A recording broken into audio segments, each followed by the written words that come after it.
Hello everyone, I am UnsungNPC back here with another class video in Pathfinder Kingmaker. Today we are looking at the Slayer class. Probably one of my favorite martial classes, if not my favorite martial class.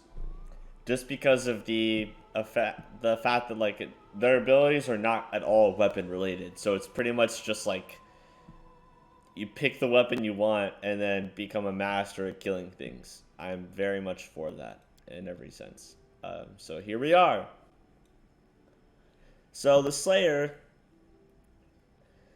gets studied target, where you get a +1, use a move action, and study the target. You get a +1 on attack and damage rolls against it. And then if you end up doing sneak attack against the target, it applies the study target bonus automatically. The bonus to your +1s become +5s eventually.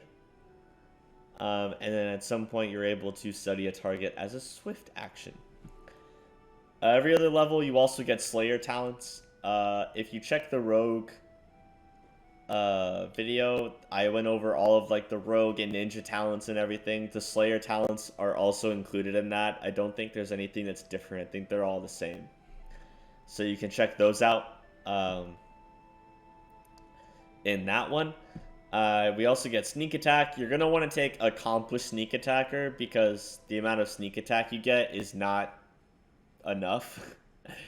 It's not every other level. It's like every 3 levels or every 2 levels or whatever. So you'll want to get the accomplished sneak attacker feat so that you can get more sneak attack. You also get Slayer's Advance, so you can increase your speed by 30 feet, and your movement doesn't provoke attacks of opportunity, and you can do that once per day, and then eventually you can do it twice per day. You also get eventually access to advanced talents. It's pretty much the same way that a rogue's works.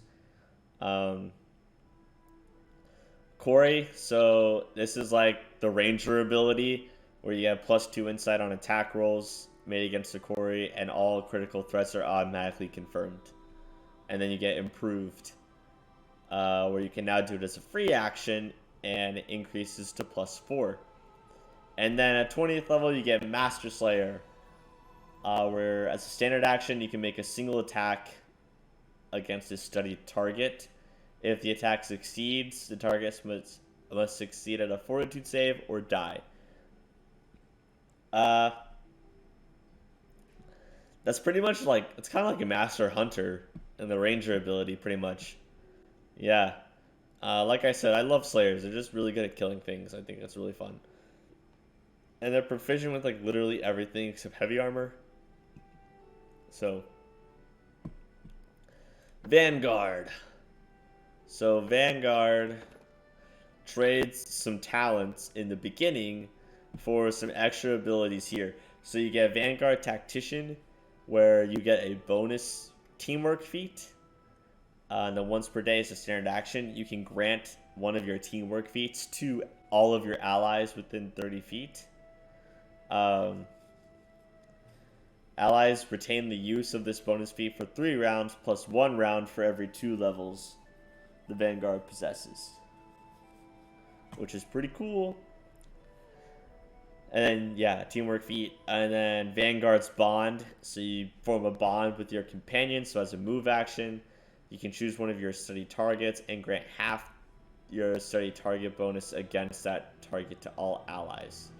This bonus lasts for a number of rounds equal to the Slayer's intelligence modifier. So that's really cool. And then you get Uncanny Dodge, which means that you can't be caught flat-footed and you don't lose dex if the attacker is invisible.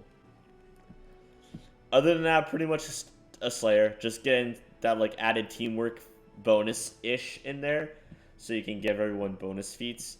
I think it's worth the trade-off for these talents, honestly. So like in my opinion, it's just better than the regular Slayer. Like if you're gonna pick Slayer and you want to pick the basic one, just take Vanguard instead. Just because I think that's a better bonus than what you would get from like just a random talent.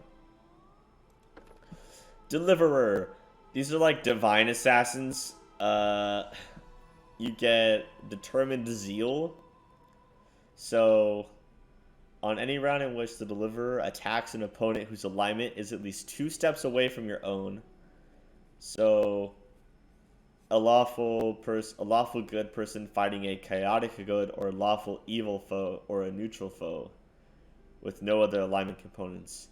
You gain a +2 bonus on will saving throws against that opponent's abilities, as well as the benefit of the Die Hard feat until the end of your next turn. That's cool. It's a pretty crazy bonus. Very interesting to use, to really pay attention to your enemy's alignments. Divine Anathema. So if it's at least 2 steps away, deal an additional 2d6 points of damage.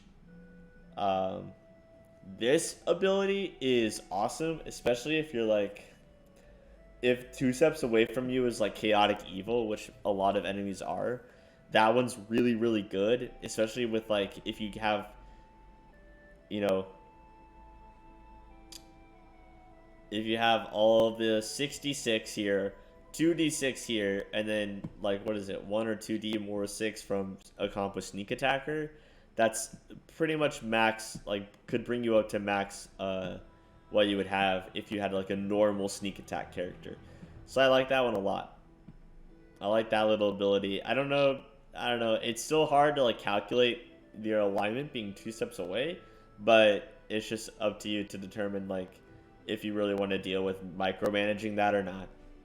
But I like that. Spawn Slayer is the one that I've played with because there are some giant ass enemies in this game, and this one is good at killing giant ass enemies. So at 5th level, if the target is large or larger, your studied attack bonuses. A Spawn Slayer specializes in fighting against larger single targets. So the bonuses on weapon attack rolls and damage rolls, as do the DCs of the Slayer's abilities against the studied target, increase by 1. At 10th level, if it's huge or larger, increase by 2. Then Gargantuan is 3, Colossal is 4. You can't study as a swift action like a normal Slayer, but you get these bonuses just against these really huge creatures, and there are some really huge creatures in this game. So I like this ability a lot, and you don't really miss out on much for it. I think all you miss out on is like the swift study target, and that's it. This is pretty great. You also have game leverage. So you gain a bonus to your CMB, your combat maneuver bonus, and your combat maneuver defense. More points awarded if the creature is larger and larger and larger. So that's really cool too. Yeah, I really like this one, especially for like melee fighters. If you have like a big two-handed melee slayer who's like single target on these big guys, that's awesome because these guys can destroy those guys. So I've played with this one before, and I really, really enjoyed it. So definitely recommend the Spawn Slayer, especially since you don't really give up much to make it happen. I think that's just cool in itself. Executioner. So Executioner, you give up some talents and quarry for some special things. You have to be evil right out of the gate. You're a focus killer. So study target bonuses increase by 1 against humanoids and decrease by 1 against non-humanoids. Okay, so you're a murderer, right? You're a murderer. Painful Strike. A creature that takes sneak attack damage must make a fort save or become sickened. That's really cool. You have to take the Assassinate Advanced Slayer talent, and then once per day, an Executioner can attempt to assassinate a foe without studying your foe beforehand. You have to succeed at a sneak attack, though. And then you can do 2 such attacks per day at 19th level. So yeah, you're pretty much just like being able to assassinate and kill people. Not creatures, but people really, really well. I think this one does pretty good. I think there are a lot of humanoids, because it says humanoid, but there's different types of humanoids. So I think it encompasses all humanoids. which is really cool. It's basically just like sentient creatures, right? And there's a lot of humanoid creatures in this game, so I think this ability would be really nifty to try out and see how well the Executioner fares. But you have to be evil. So if you're not willing to play an evil asshole, then maybe don't do it. Although I've played an evil character and it's a load of fun in this game. They actually do evil really well, so, but that's up to you. Next is the Stygian Slayer. These guys basically just like, you give up a couple talents and you're only proficient with light armor, so no medium, heavy, or shields. And then you get spell use. You only end up getting like 4 of first and second, 3 of third and fourth, and I think they're... Let's see. You can cast them while wearing light armor, which is cool. And they have to be illusion spells. So it's like you're an illusionist murderer type of character. So I haven't played around with this one, but I really want to. I think this one is like really, really cool. I like the idea of being I love illusion casters, and I've always wanted a good like illusion casting build. I know you don't get like high level spells in this one, but you get a lot of like the buff illusion spells. So I think this might be a cool one to test out. You know, a little bit of illusion, a little bit of murder mixed in together. Next one is recently added by the mod, Call of the Wild. That's right. Call of the Wild mod on the Nexus is responsible for the Executioner, Stygian Slayer, and Grave Warden. These are in the game itself, up to Spawn Slayer, and then the rest are from the mod Call of the Wild. Sorry, I forgot to mention that. Yes, it's from a mod on the Nexus. I have the links for all of the mods that I use in the description of these videos, so check those out. Grave Warden. So again, you give up a couple talents. All of these things are like giving up just a couple talents for these added abilities. I think that makes it so worth it to just take an archetype instead of being a regular Slayer. I don't see why you would ever want to be a regular Slayer when you can take one of these archetypes and you don't have to give up that much to do it. That's just my 2 cents though. Holy Water Sprinkler. Little dash of holy water. So you pour it onto your weapon, and if it hits an undead, they take it takes a damage as if it took a direct hit from holy water, taking 2d4 points of damage in addition to the weapon damage itself. And you can use that once per day per level. So that's really cool. Especially since there's lots of undead in this game. And then Death Ward. So you can use Death Ward. It uses 4 of your Holy Water Sprinkle ability.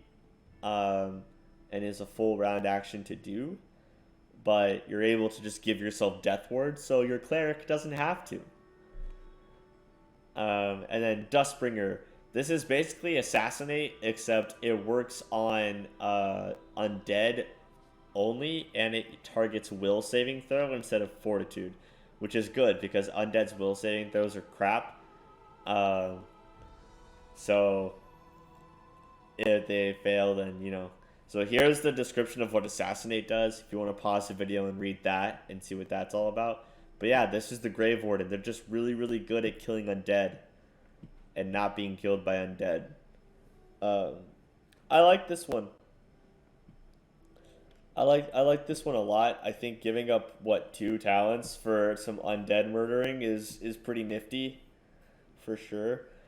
That's the thing with these Slayers, is like, there's not a lot to them, so they make great multi-classers, and these archetypes only sacrifice a little bit of talent usage to get all of these extra abilities. Like, I don't see why you wouldn't do it. Like, yeah, don't be a regular Slayer. Don't be a regular Slayer, don't do it. Be all of these other cool things. Be all the other cool things. Do it. Okay. That's the Slayer.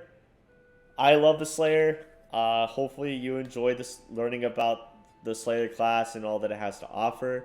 If you're new or a veteran, thanks for sticking around in my video. I hope that it was helpful to you.